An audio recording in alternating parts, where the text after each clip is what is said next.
Good morning, one and all. Myself Supriya. The subject is object-oriented programming through Java. So the next topic is the history and evolution of Java. So to understand the history and evolution of Java, so we have to understand some new things. So one is network. Okay. So to know about a network, so we have to understand the definition of a network as well as the requirements to set a network, and internet, what is internet actually, and how does the internet functions, and what is the software to require to develop internet. These all we need to understand before to learn the history and evolution of Java. Okay, the first one, network. What is network actually? Network is nothing but interconnection of computers. Okay, so interconnection of computers means it may be two or more computers, and how the computers are connected actually, maybe with or without cable. So your laboratory in your college is the best example for the network. Okay, so more than one, it means two or more computers exist and they are connected with actually cable. Okay, and somehow there may be chance of Wi-Fi, so then they are connected with without cable. Okay, without a cable. Okay, so this is a definition of network. What is simply a network is interconnection of computers. Okay, so let's go with an example of a network. So we can take a client server architecture. So what is a client? Client means who can use the who can request the data is nothing but a client, and who give the responses, reply is nothing but a server. For example, all of you know about internet. Every day you are using internet, like a Google or for WhatsApp and for Facebook, or for everything you need internet, right? So in the internet, what is actually happening?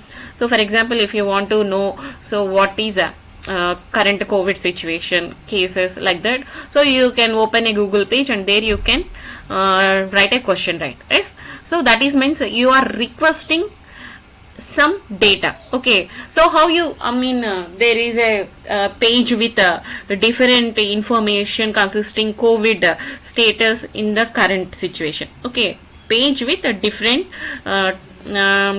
links where it will give different information about the COVID situation. Okay, so that means from somewhere you are getting responses. The somewhere is nothing but a server actually. So the client and server actually connected without a cable. Okay, that is called as a network. Okay, so client server architecture in your DBMS laboratory also. Okay, so you can use the same structure. So multiple kinds exist, only one server exists. Okay, so anyway, network is nothing but interconnection of computers. So example for the network is nothing but client server architecture. This network follows the client server architecture. Every network follows some architecture. Here we are taking client server architecture for this network. Okay, client exists and client sends the request, and server exists, servers will send the responses. Daily you are using internet is a big example for the client server architecture. Okay, so what is the big, why we need a network, what is the purpose of a network? If you ask me, the main thing is resource sharing.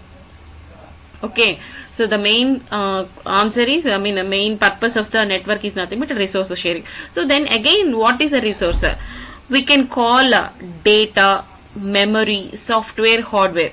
For example, if you are sending a mails to someone, you are sharing something, right? You are sending some data, some files, attaching it, or maybe for in WhatsApp you are sending some messages. Okay, in Facebook you are posting some comments like that. Okay, so whatever, everything is actually is nothing but a resource, so that can be shared with the help of network. Okay, so this is about whole outlook of the network. Network is nothing but interconnection of computers. So that means there exist two or more computers. Not alone we can call it as a network. Okay, two or more computers are required. minimum 2 computers, and they should be connected with some cable or without a cable. That is called as only network. Not a single computer or single laptop is cannot be called as a network. Okay, and so every network some architecture. That is here we have a architecture means centralized, distributed, client server. Okay, all nothing remote. Okay, so all nothing but architecture. Here we take an example of client server architecture network. One client exists, one server exists. Client can send request and server can receive. From server he can receive responses. Okay, the purpose of network is nothing but resource sharing. What is again resource? Resource is nothing but a data. Okay, or memory, or maybe software, hardware, whatever is everything, images, files. Okay, whatever is nothing but resources. Okay, so next, how to set a network. So we are talking about a network. The thing is how to set a network. If you want to set a network in your laboratory or at your home or at your office, okay, wherever, if you want to set a network, what are the basic requirements? Okay, the first one is hardware, second one is software, and third one is protocol. Okay, so hardware, I don't know whether you know the definitions of hardware, software, protocol in your first semester itself. So you know, you maybe you know these definitions. Okay, so hardware is nothing but physical things. Okay, so physical things where we can touch and feel the things are called as a hardware. When it comes to the software, we cannot feel or touch with them, is called as a software. And when come to protocols, means rules. Okay, how this network share the information is decided by some rules. Those rules are actually nothing but protocols. So many protocols are there, TCP/IP, UDP. Okay, many protocols are there. We are using, we are taking examples this. Okay, so what are the requirements to set a network? Hardware, software, protocol. Okay, what is against hardware? Hardware is nothing but thing which we can touch and feel, like computers, cables, modems, all nothing but satellites. Okay, so machinery. Okay, we cannot touch air. Okay, we cannot touch whatever. So feelings like don't take that of things into the technical aspects. Okay, so when comes to the computer computer related things, what is hardware and what is software? When comes to the computer related things, what we touch is nothing but hardware, computer, mouse, keyboard, cables, modems. Okay, machinery is nothing but hardware, pen drives, hard disks, CPU cabinet. Okay, all these nothing but hardwares. When comes to the software, which we cannot touch and feel, that nothing but a software. Okay, don't take air which we cannot touch and feel. Okay, software is nothing but which we cannot touch and feel is nothing but only computer related things. You just consider them. Okay, software. Okay, Windows, Unix, Linux are nothing but operating system. MS Office. Okay, PowerPoint, Excel, all are softwares. No, you cannot touch in the computer. Okay, you can use them. They are applications. You may use them, but you cannot touch them. Okay, so that is nothing but software. Protocol means and these also you cannot see actually. So here these are protocol is nothing but set of rules. Set of rules will tell us how to share the resources in the network. Okay, so that is about means if you want to go movie, definitely you need a ticket, right? It may be a soft copy maybe in mobile, or maybe in hard copy in hand. Okay, that is not the thing. Okay, the rule is if you want to watch a movie in theater, you need a ticket, right? Okay, if you want to travel by a bus, you need a ticket. Okay, if you want to enter into the college or in the class, you want to sit in the classroom, there should be an ID for you, right? So okay, those are protocols. Whether you are wearing ID or not, that is the next thing. Okay, so the protocol is nothing but a rule, so you should follow. Okay, in the same way, network also have some specific protocols for resource sharing. So this is about a network definition, and this is about requirements to set a network. Okay, and from network to, so we have to transform to internet. Okay, so what is now internet? We already know now what is network actually. Network is nothing but two or not single computer, two or more computer, minimum two computers, maximum any number. Okay, so at least two required, at most anything. So that's not a that's not a consideration here. Okay, so okay, two or more computers with or without a cable, that is also not a point here. So more than one computer is required. Okay, so that is about a network. Now what is internet? Okay, so it is nothing but an extension, very long extension of a network. Okay, so internet also called as a global network of all computers. So simply we can give a definition like network of all computers that existing on the earth. Okay, so what is internet?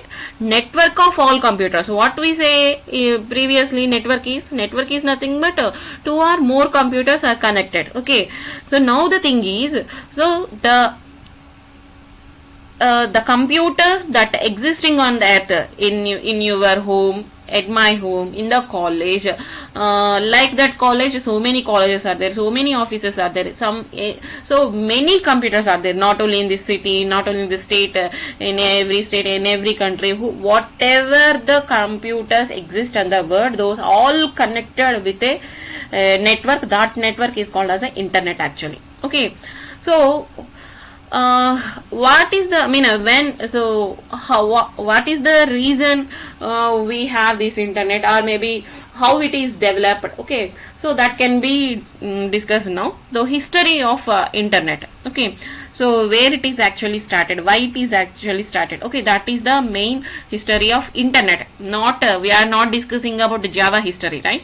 So we are need to know about the history of internet, then we will transform it to the history of Java. Okay, so in 1969, it's long ago, right? Now we are in 2020. Okay, 1969, DOD, Department of Defense, and it is a part of US military. So it is actually started in USA, right? So it is a US military got first 4 computers and they are connected with a cable. This is the first network. Okay, already we know the definition of a network. Network means more than one computer and connected with a cable or without a cable, that is simply called as a network. Okay, so the same is actually happening in 1969 in the US military. They connected 4 computers with a cable. This is the architecture actually. Okay, so that is the first network on the earth, called as ARPANET. Okay, Advanced Research Project Agency Network. So this is the first network.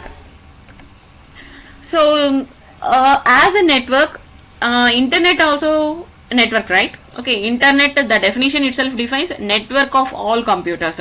How network is set up means requirements to set up network is nothing but a hardware, software, protocol, right?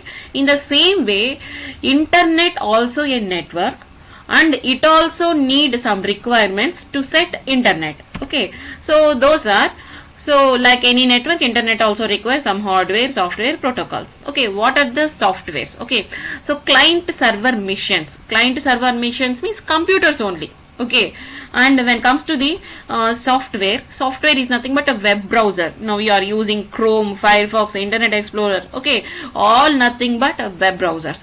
And the next one, web servers. Web server means Apache, WebLogic, IIS. Okay, so all nothing but servers here. Okay, so when it comes to the hardware, client server missions, missionary parts, and the software is nothing but a web browser and web server. Okay, and again protocols. Okay, for simple network in your college or maybe in your home, so it may require some protocols. When it comes to the to set a global network, so it will require some other protocols: hypertext transfer protocol, file transfer protocol, simple mail transfer protocol. Okay, all these are nothing but that's the protocol used for the internet. Okay, so hope you understand. So network is nothing but interconnection of computers. More than one computer is required. Okay. To set a network, we need hardware, software, protocols. So in the same way, internet is also a network of all computers that existing on the earth. Okay. So to set internet also, we need hardware, software and protocols. Okay. Now the thing is, so hardware, okay, machinery we can do by attaching different parts, okay. But when comes to the software, web browser, web servers are there, no. Okay, so to develop any software, what we need actually? In the first class, we discussed about programming language, right? What is the use of a programming language? Hardware is there. Okay, hardware obviously is there, machinery parts are there. So if you want in your first semester also, maybe you learn it. Okay, maybe it's a long time, so maybe you forget. So machinery, computer system is nothing but a machinery. Okay, so if you want to work with a machinery, you need to instruct the computer. The instructions can be developed with the help of programming languages. Programming languages develop a set of instructions in the form of a program collectively called as a softwares. Okay, so operating systems, web browsers, web servers, all are nothing but softwares only. So to develop softwares, what we need actually? Programming language. By programming language, we can develop programs. So programs collectively called as a software. Okay, so program is nothing but collection of instructions, whereas software is nothing but a collection of programs. Okay, so we will here we have to concentration on the software. So we know internet and we know how to set internet, but here the problem is, so machineries are already available, some missions will prepare the missions and all. Okay, that is okay. If you want to work with our missions, you have to instruct. How we can instruct a mission? So that is with only software. So how to prepare a software? Software means is nothing but a set of programs. How to write a program? So a program can be written with the help of programming language. You can take any programming language to prepare a software. Okay, so already what the language you know till now? C, right? So let's go with the so if you want to build a web browser, web server, it's already built now. Okay, in the initial stage, so when the first web browser or web server developed, I am talking in that time. Okay, so if you choose a C language, whether it is suitable for the web browser or web server, we have to check. Okay, just a discussion. Okay, so already with Java, web servers, web browsers already developed. So we are just imagining if the people who developed a web browser, web server, if they choose a C, what will happen? Why they didn't choose a C? Okay, that we are actually discussing. Simple discuss. Okay, so if you developed a software for the internet with the help of a C programming language, what will happen? What is the problem? We have to discuss. Okay, so just you remember the execution of a C program. First you write the C program source code, then when you compile, you can get the object code, and later you execute, you run the code, you will get the executable code. Okay, so finally what you get? Your output. This is the execution, this is the execution process of the C program. Okay, so the execution process can be defined with lines of code. If I take like that, so source code, if it consisting 10 lines of code. Okay, when we compile, so the object will code generate, it also consisting 10 lines. Okay, when comes to the execution runtime, so the executable code is .exe file. Okay, .c file, source file, .obj file, object file, .exe file, executable file. The number of lines, source code lines will increase in the exe file. Why? Because anyone know that? Okay, so maybe some know, some don't know, but the thing is, so in C program we write header files, right? Hash include stdio.h, hash include conio.h, math.h, like that you can write header files. Okay, while writing a source code file, it has only few lines, but when comes to the executable file, so whatever the code in the header files like a stdio.h, conio.h, entire code copied and paste in the exe file. I hope you understand all. Okay, so first it start with the 10 lines only. In the object code also it is only 10 lines, but when it comes to the exe file, what is actually happening? So the header files code which is already predefined, the entire code copied and paste here in the exe file. So that's why so I just, for example, I am defining 10 lines in source code and 10 lines in exe file. It is actually more than 2 10 lines. Okay, so for example only I am taking, not 10 lines exactly there in the program. Okay, so the thing is, you have to observe the number of lines in the source code is actually increasing when it comes to the exe file. That means what is actually happening here? The size of the program increases. Okay, so that is one drawback in the C program. Okay, and if you observe one more thing is, so copying there and pasting here, it is also taking some time, right? So that is the one problem with the C language. And when it comes to the second problem, system or platform dependent. Okay, I think all of you know this dependency of a C programming language, system or platform, but I can recall once again. Okay, so in generally any computer consisting two basic parts. Okay, not a keyboard, mouse. Okay, without keyboard also, without mouse also, we can work with a computer. Okay, virtual keyboard and virtual mouse is there. But when it comes to the for a desktop, mouse is required. For a laptop, that is also not required.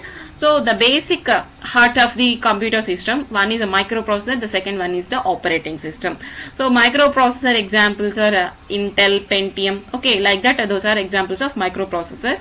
When it comes to the operating system, Windows, Linux, Unix, these are the operating system. Can anyone tell whether operating system is a software or hardware? Software actually. Okay, all you learn in the first semester only. Okay, but the thing is, you have to remember. So first semester means you completed second semester, so corona is there, lockdown is there. Okay, there is a lot of gap between the subject and you have to recall all. So in generally any system consisting two things, one is a microprocessor and the second one is the operating system. Okay, so when it comes to the microprocessor, so it only understands its own instructions, that means a mission code. Okay, so microprocessor understands only its own instruction set.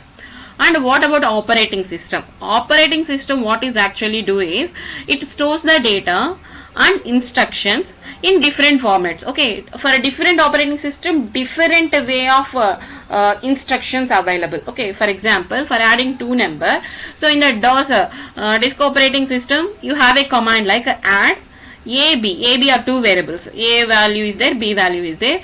You can write a command like add A comma B for DOS operating system. If you take the Unix operating system, A add B means for operating system, the commands are differ, and those commands should be converted into the microprocessor understandable format. Okay, so if you, this is called as if you write a program in one single one system, okay, so the microprocessor and operating system already exist. Related to operating system, we have to write commands. If it is a Windows operating system, so we have to write commands related to Windows operating system. If it is a DOS, we can write commands like this. Okay, if it is a Unix, you can write a commands like this. Based on the, depending on the operating system, first you should write commands like this. Okay, and means based on the operating system, the way of writing commands also changing. Okay, and after that, the operating system will convert these commands into the microprocessor understandable commands. I'm already told now, microprocessor only understand its own instructions, only machine language it can understand. Okay, the operating system purpose is, so it will convert the instruction given by the programmer to instructions understand by the microprocessor. It's just like a mediator between the operating system, is a mediator between the user and the system. Okay, system is nothing but a microprocessor. Operating system will convert user defined instructions to the mission understandable instructions. Okay, so for operating system, what we have to do, if Unix is there in operating system, in our system, we have to give command like this. If DOS is there, we have to give command like this. Okay, so what is actually happening? So we have to give the commands. So depending on the operating system convert the instructions. So that is related, that is understood by the microprocessor. The entire concept is simply called as a system or platform dependent. Okay, so when comes to the C language is also a system dependent language. Okay, if you write a C program in one system with one operating system, one microprocessor, if you take that program, that means exe file, into some other system where you have a different operating system, different microprocessor. Hope you understand. I am telling two systems. One is with like example Intel processor, Unix operating system, and other system with a Pentium processor and a Windows operating system. If you write one C program in this first system, and you can take that executable file to the second system where Pentium and Windows are the microprocessor and operating system, the program cannot run. Okay, so in one system it will work, but whenever the environment platform in changed, that means microprocessor operating system, the platform changed, so then the program will not execute.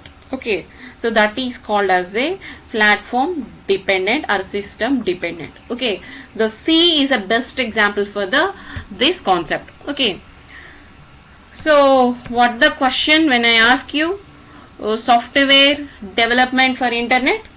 So if you take a C as a software development language for internet, okay, so there is always a exe file, right? There is always a exe file. If you execute, if you write code and execute in one system, it will transform it to some other system. Whether it is executed? No, it's not. Okay, now you know very clear about it. Nowadays you know, in 2020 you know very well about internet. Okay, so if you download any movie or any software, so if you want to that software to work on your system also or not to work. Okay, so నేను చెప్పేది అర్థమవుతుందా లేదో నాకు idea లేదు మా మీకు. So విషయం ఏంటంటే, సో ఒకవేళ ఈఎక్సీ ఫైల్లో కోడ్ కనుక రాసాము అంటే సి లాంగ్వేజ్ని యూజ్ చేసుకొని అది ఒక్క సిస్టంలోనే వర్క్ అవుతుంది. వేరే అదర్ సిస్టమ్స్లోకి వెళ్ళినప్పుడు సో సిస్టమ్ డిపెండెంట్ కాబట్టి అది వర్క్ అవ్వదు. కానీ మనకి ఇంటర్నెట్ అనేది ఎలా ఉండాలి, ప్రజెంట్ ఎలా ఉంది, ఒకవేళ మీరు ఏదైనా ఫైల్ని మీరు సాఫ్ట్వేర్ని కనుక ఇంటర్నెట్లో డౌన్లోడ్ చేశారనుకోండి, మీరు ఎక్కడి నుంచి డౌన్లోడ్ చేశారు, ఏ సిస్టమ్ నుంచి డౌన్లోడ్ చేశారు అన్నది అనవసరం. మీరు ఏ సిస్టంలోకి డౌన్లోడ్ చేసినా అక్కడ ఎగ్జిక్యూట్ అవుతుంది కదా. సో కాబట్టి ఒకవేళ సి లాంగ్వేజ్ని యూజ్ చేస్తే అలా పాసిబుల్ అవుతుందా? పాసిబుల్ కాదు. సో కాబట్టి C language is unfit for the software development for internet. Okay, hope you understand. Okay, so like network is nothing but interconnection of computers. So requirements are nothing but hardware, software, protocols. So internet is also a network of all computers. It is also required some hardware, software, protocols. Okay, so if you want to develop a software for internet, if you choose a C language, so because of its system dependent or platform dependent nature, the C is not work for the execution. Okay, not support the execution of programs or maybe files which are downloaded from the different locations. Okay, that's why C is not chosen as a software development language for the internet. Okay, and C++. So in between you learn in the semester C, and now in the second year first semester you are learning Java. Okay, in between C and C Java there is one more language, that is nothing but a C++. Okay, so C++ also a system dependent language. Okay, so why? Because it is also exe file. Okay, wherever you find the exe file is nothing but code generated by the microprocessor, mission code that is specific to a specific microprocessor. Okay, whenever you find the exe file, of course in Java also we have this kind of a discussion. Okay, so C and C++ both consisting exe files. Exe files is nothing but a mission code. Okay, and they the code is nothing but specific to the microprocessor. Okay, so it also follows the C++ also follows the same execution. So I discussed about C. Why? Because you already know about C. Okay, I am not discussing C++. Why? Because you don't know anything about C++. We just escape. Okay, but the thing is, C and C++ execution process is same. Okay, so both consisting exe files. That the main drawback with them, they are system or platform dependent. Okay, so we need, for that reason we need a programming language, new programming language, not C and not C++. We need a programming language. The best quality of the programming language is nothing but it should not be platform dependent. Platform independent is required. Okay, so C and C++ are system dependent programming languages and not suitable for the internet. We concluded that. Okay, so because of exe, because of microprocessor specific all reasons, we leave the C and C++. So now we need a language. Okay, so that it should be platform independent and that it should also support suitable for the internet. Okay, so by the platform independent it will support the internet also. Okay, obviously. So why we leave C and C++? The reason, we know that internet is a global network, means so many systems with a different microprocessor and operating systems are connected. Just we discussed now. Okay, so somewhere you can download, from somewhere it may be developed with some microprocessor, some different operating system. When we download it into our system, here also some different operating system, some different microprocessor. If that is downloaded file is not worked in our system, not open in our system, that is a very drawback for us. Okay, so for that reason we leave the C and C++. So we didn't use these languages for the software development of internet. Now what is the language? Now we enter into the actual concept. So people who develop the web servers and web browsers, who want to develop internet software, they finally concluded one language, that is nothing but Java. Okay, so what is the qualities of what is not there in the C and C++? They are platform dependent. Okay, now the new language should be like platform independent. Okay, so we need a language which completely system independent, so that it can run on any system on internet. Okay, so that is nothing but Java. Okay, so Java slogan is defined as write once and run anywhere. Okay, so if you write code for software or for program or whatever, if you write in one system, it will run on any system. Okay, so that's why the slogan is defined as write once and run anywhere. Okay, so Java is suitable for internet. Okay, so we already completed the execution of C now. So now we can look at the execution of Java. So then we conclude that whether it is suitable for the internet or not. Okay, so the Java program extension is nothing like .c, .c plus CPP. We have a .java as an extension of Java program. So look at the Java execution. We can write a source code with an extension of .java, and first when we compile we have a .class file, and later we have a JVM here. Okay, so we are not getting any exe file here. Okay, from starting onwards we are discussing the same thing now. So if you find exe file that is specific to microprocessor, then it will not work on different systems. Okay, so here we don't have any exe. Okay, what we have, source code is there, class file. This one is Java file, that is source code. This one is a class file that consisting bytecode, and the next one JVM. So Java Virtual Machine. So what is the functionality of Java JVM? So very important. If you know Java means you have to know JVM also, Java Virtual Machine. Without a JVM, so you cannot go. So without I mean this question related to JVM, what is a Java Virtual Machine?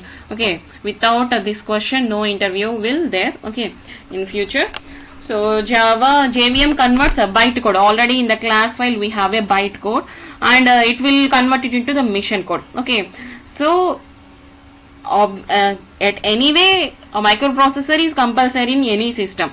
What a microprocessor understand? Only mission code only. Okay, finally we have to go and give mission code only to the microprocessor. Okay, but that microprocessor should be executed in different platforms, so that we have to make, right?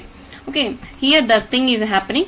So first Java source code is there, and after that class file is there, and the JVM, the class file consisting bytecode. We will discuss what is a bytecode, and the JVM converts this bytecode into the mission code. Okay, so finally we will get the output. Okay, so there are so many things we have to discuss here. So in the next slide we will discuss. So in the x.class, so class file, what is there? Actually bytecode. Okay, so what is a class file? What is a class file means Java people, so who developed the Java language, they create a group of instructions to express any operation. Okay, so generally if you take English, so if you take English language, there are 26 alphabets, right? Okay, from A to Z, 26 alphabets there. So you can form any word, any sentence, any paragraph with those 26 alphabets, or any other we are getting help from any other words or like that. Okay, any alphabet. Okay, only from A to Z only we are forming the entire English language. Okay, in the same way, Java people who developed the Java programming, so they create a group of create a group of instructions to express any operation. So those instructions are actually called bytecode instructions. Okay, so then again you have a question, why those instructions are called as a bytecode instructions? Why? Because the size of each instruction is nothing but 1 byte. 1 byte is nothing but 8 bits. So Java people created a set of instructions. Those can be called as a bytecode instructions. Why they called bytecode instructions means the size of each instruction is nothing but 1 byte. So here, so there are 200 instructions are there. Okay, so 200 bytecode instructions are there. With these 200 bytecode instructions only, we can express any program, any actions, any instructions. So if you want to addition, if you want subtraction, if you want matrix multiplication, okay, you can write a code as you by following the Java syntax only, but it will be converted into the bytecode, and the bytecode consisting these instructions only, 200 instructions only in that bytecode we have. Okay, so bytecode or class file. Okay, so any Java program can be rewritten using these few bytecode instructions. That file is called as a class file. Okay, so after learning the syntaxes of Java, you will write Java source code as you write in the C source code. Okay, after that when you compile, you will get bytecode. Okay, so that is there in the class file. Okay, what is there in the class file? Bytecode is there. What is a bytecode? Around 200 instructions are defined by the Java people to express any Java program. Okay, to express any Java the number of lines in the source code is not important, but when comes to the class file, here only we have bytecode instructions. Only around 200 instructions only we have in the class file. Okay, so any instructions of Java will convert into the bytecode instructions. The bytecode instructions are actually present in the class file. Okay, but here the same problem will run. Okay, we have. So what a microprocessor understand? Microprocessor only understand its own instructions. That is fixed. Okay, even it is a Java, C, C++, Python, whatever, microprocessor understands only mission language only. Okay, so not English language. Okay, so but microprocessor cannot understand these bytecode instructions, right?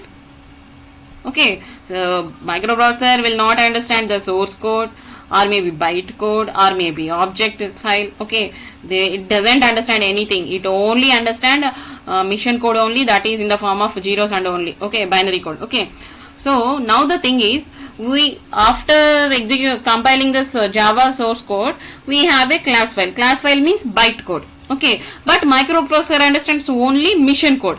Okay, so what we have to do is simply we can convert the bytecode into the mission code. So how it is possible? Here the JVM, the main key element of the Java language. Okay, so Java language is more popular because of JVM only, Java Virtual Machine.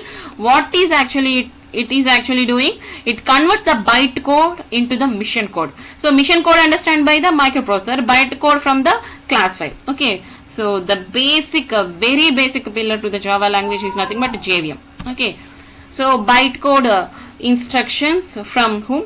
Okay, they are from JVM, Java Virtual Machine. So JVM is a program. Okay, so JVM is a program, is nothing but a set of instructions software. JVM is actually a software. Okay, and written to understand the bytecode instructions and convert them to mission code. Okay, it is a program. The purpose of this program is nothing but convert bytecode instructions into the mission code. Okay, so for that, so to convert bytecode instructions to the mission code, what a JVM actually do? JVM first it identify the operating system and processor in the computer. Okay, so along with the installing of Java in your system, there is a JVM also there. A part of Java will installed in your system first. Okay, what it will do is it will identify what is the operating system as well as microprocessor in your system. Okay, after identifying it, so when you write code, when we mean in Java, when compiling, when you get a class file or a bytecode, the JVM will convert the bytecode into the microprocessor specific mission code. Okay, simple now. So JVM first identify operating system and processor in your system. It will convert the bytecode into the mission code that will be suitable for the operating system as well as the processor. Okay, so that is the biggest role of JVM in your Java. Okay, so Java Virtual, what is a Java Virtual Machine? Java Virtual Machine is a abstract machine. Okay, so it provides runtime environment. So don't think it is an abstract machine means it is a machine like a hardware, keyboard, mouse. Don't think it is. It is a program. Already we discussed now. JVM is a program software. Okay, so it provides a runtime environment in which Java bytecode can be executed. Okay, JVM performs the following operations. First, it loads the code, verifies the code, executes the code, and provides a runtime environment. Okay, so everything means from the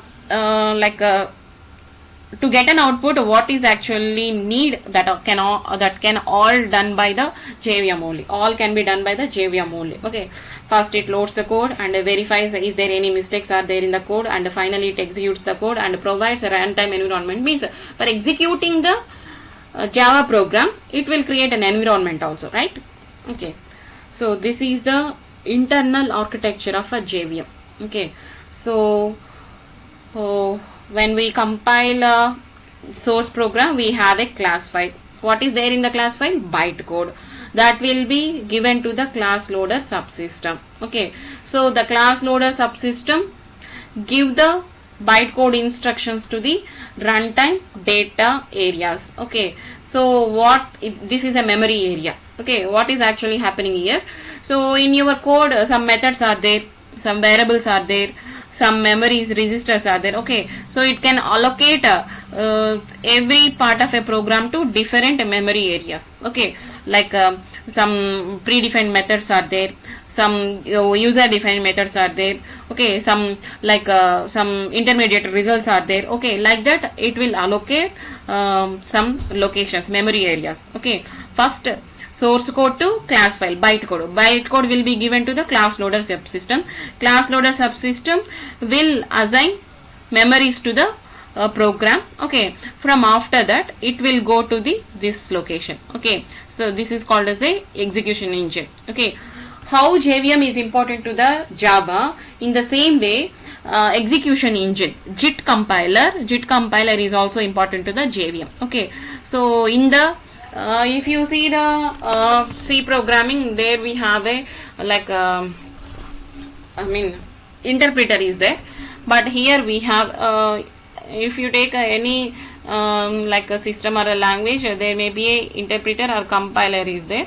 Okay, so when it comes to the interpreter, it will execute a line by line instruction, one by one instruction, but when it comes to the compiler, it will execute a bulk of instruction. But in Java JVM we have both. Okay, interpreter and compiler. Okay, JIT compiler actually it is called. Okay, JIT means just in time. Okay, just in compiler, and this one is totally called as a execution engine. Okay, so from class loader subsystem to memory areas to we have an execution, then it will finally goes to the operating system. Okay, so operating system conversion is happening, that again it will go to the operating related instructions we can give. Okay, so we can write a Java program based on the Java syntax, and after completion of all these steps, the code is given to the operating system. Okay, so then operating system, what is the role of operating system? We already discussed now. So here the operating system, what it actually do, it will store the data and give the instructions to the microprocessor.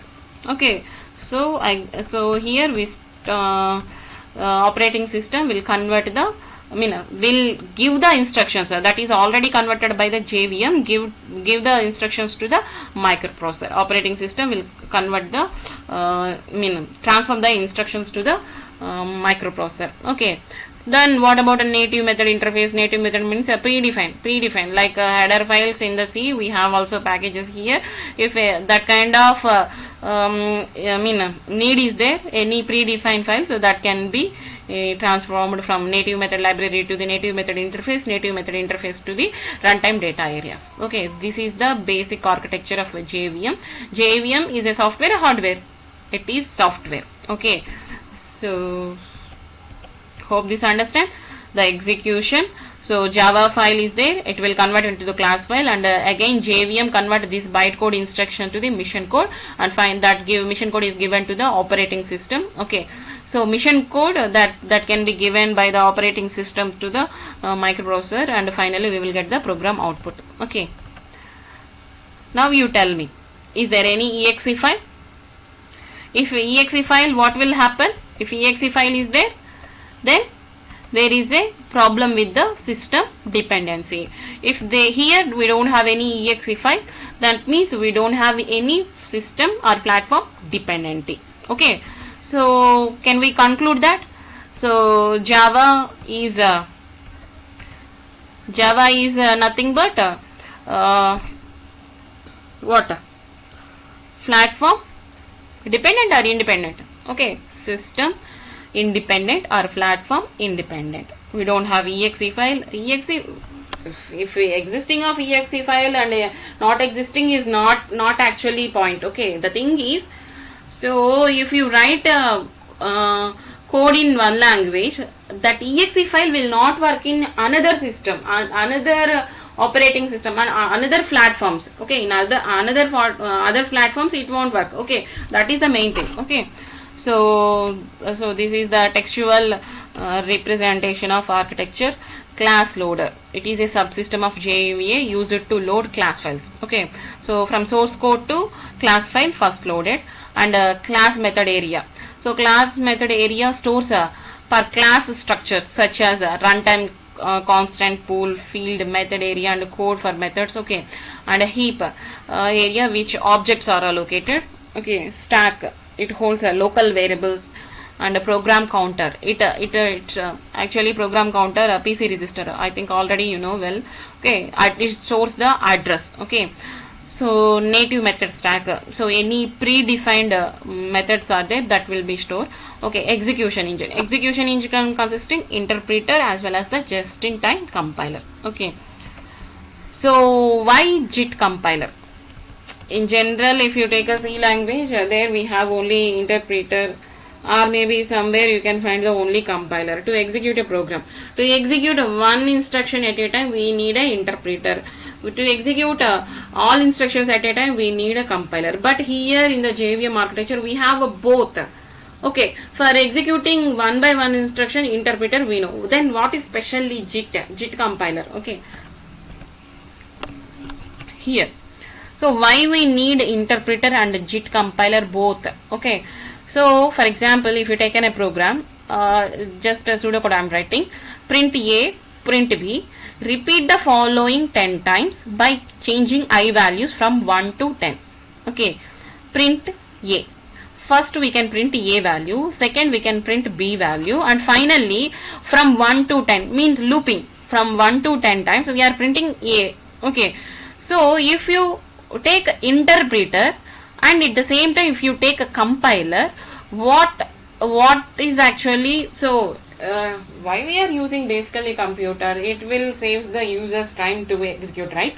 Okay, by manually if you do now, it will take more time, but when it comes to the instructions to the computer, it will do it will take less time than the human, right? So that is the thing. So time saving is a point here. Okay, so now we'll check for this pseudocode. First A we have to print, second B have to print, from 1 to 10 times we have to print A by looping 1 to 10. Okay, so if you give the same instructions to the interpreter, how much time it will take? If you give the same instructions to the compiler, how much time it will take, we will look at. Okay, then you will understand why we have both interpreter and compiler in the JVM. Okay, so for print A, let's take, everything is an example only. Okay, we don't know, for printing A it will take 2 nanoseconds, so I am not specifying that much time it will take. Okay, just for example only I am taking, it will take 2 nanoseconds. For print B, interpreter will take 2 nanoseconds. Okay, for loop 10 times, print A, how much time it will take? For print A it will take 2 nanoseconds. For 10 times repeating, how much time it will take? Okay, it will take 2 into 10 times, that is 20 nanoseconds. So totally for executing all these 4 instructions, okay, how much time it will take? 24 nanoseconds. Okay, so if you see the compiler, so for printing A it will take 2 nanoseconds. For printing B it will take 2 nanoseconds only. But when it comes to the loop repeating, okay, for loop repeating it will take only 2 plus 2 nanoseconds only. Okay, so why? Because so already JVM is there now. So in the JVM we have a different memory areas, right? So what is there? So if you want to let's take as Java stack. So if you get a result, okay, so what is actually happening here? You want to print A, for not any multiplication calculation, you are not changing, you are just printing A, but by repeating 1 to 10 times. Okay, so the JVM actually what it did, so it will store the print A data. So already we print A data is there now. Okay, so it will take, for printing A it will take 2 nanoseconds. Okay, for printing A it will take 2 nanoseconds.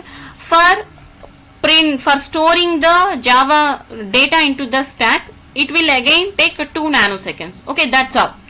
It never repeat the same printing again and again. What is actually taking? It is taking the data from the stack only. Okay, So that's why it will take only 2 plus 2, totally 4 nanoseconds. Okay, so finally for executing all instructions, the JIT compiler take 8 nanoseconds only. Okay, so for printing A and printing B, both take 2 nanoseconds only. Okay, so there is no issue of taking interpreter and JIT compiler for the printing A and B. When comes to the repeating loop, so whether interpreter is better or compiler is better, compiler is better. Okay, so for printing A and B, these two statements, JVM choose interpreter.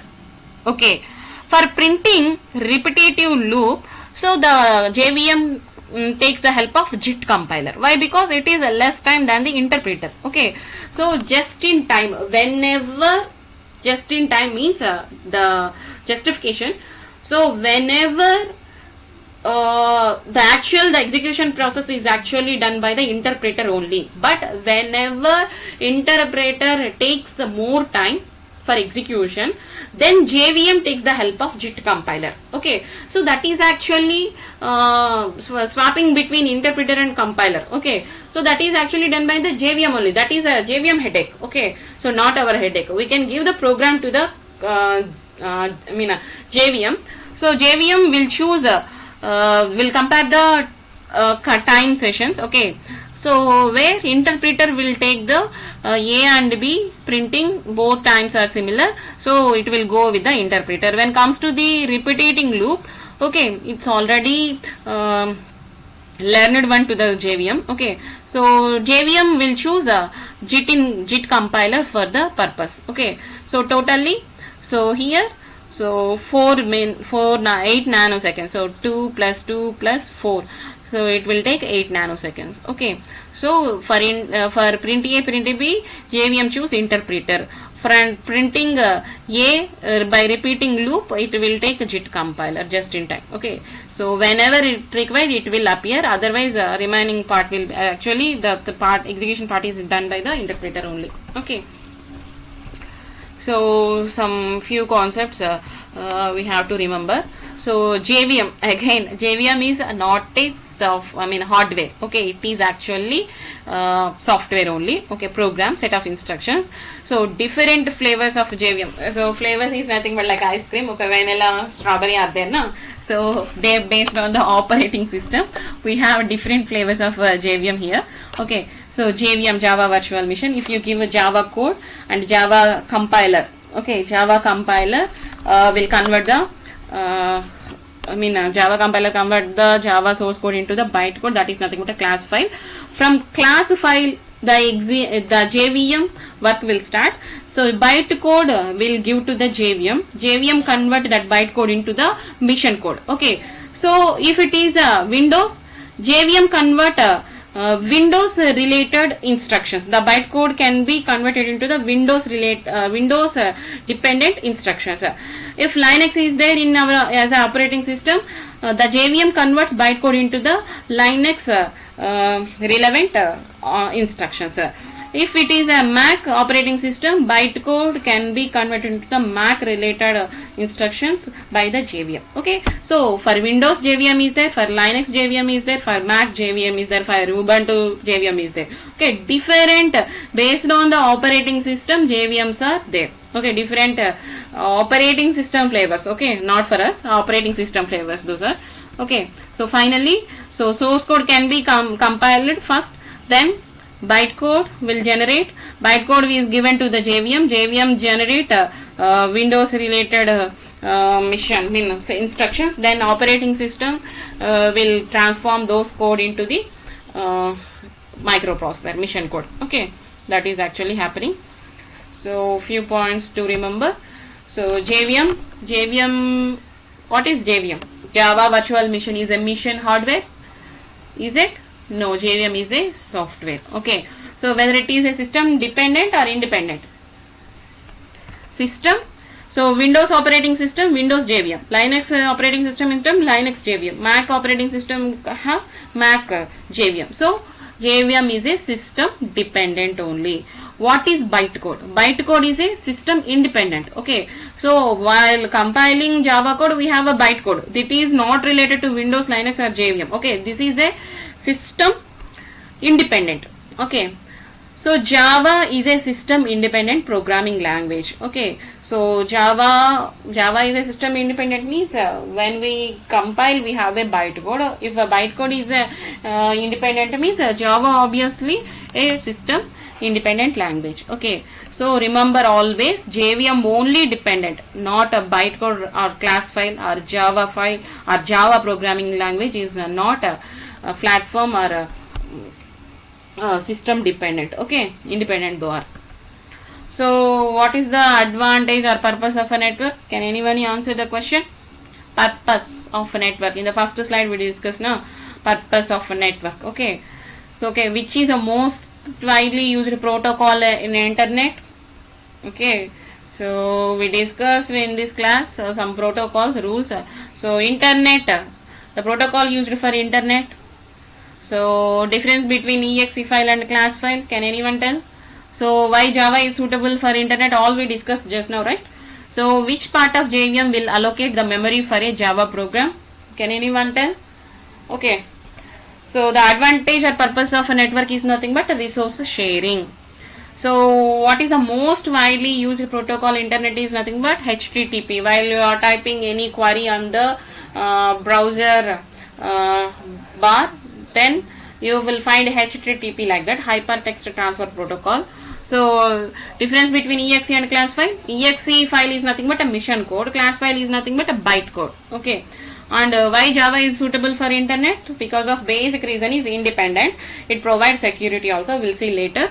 And which part of JVM will allocate the memory for a Java program? Class loader subsystem. Okay,